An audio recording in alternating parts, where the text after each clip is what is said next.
আজকে চলো পেঁয়াজের কলির ভর্তা বানাই।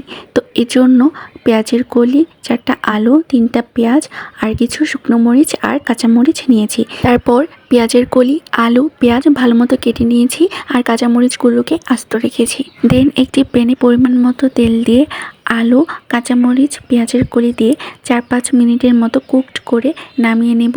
দেন শুকনো মরিচটা ঢেলে নেব। এই তো একটা প্লেটে সব কিছুকে সুন্দর মতো সাজিয়ে নিয়েছি। এখন ভর্তা বানানোর পালা। প্রথমে শুকনো মরিচ আর কাঁচামরিচগুলোকে একসাথে মিক্স করে নিব। তারপর লবণ, পেঁয়াজ কুচি দিয়ে ভালো করে মিশিয়ে নিয়ে তারপরে ভেজে রাখা পেঁয়াজের কলি আর আলু দিয়ে দিব। তারপর সবগুলো একসাথে ভালো করে মিশিয়ে নেব। আমার পেঁয়াজের কলিটা একটু বেশি ভাজা হয়ে গেছে। তোমরা চেষ্টা করবে পেঁয়াজের কলিটাকে সবুজ থাকাকালীন নামিয়ে নিতে। তবে এই ভর্তাটা খেতে খুবই মজা ছিল। এক কথায় একদম অমৃত ছিল। এই ভর্তাটা দিয়ে তোমরা অনায়াসেই 2-3 প্লেট ভাত খেয়ে ফেলতে পারবা। তোমরা অবশ্যই বাসায় এই রেসিপিটা একবার হলেও ট্রাই করে দেখো। তো আজকে এই পর্যন্তই। সবাই ভালো থেকো, সুস্থ থেকো। আল্লাহ হাফিজ।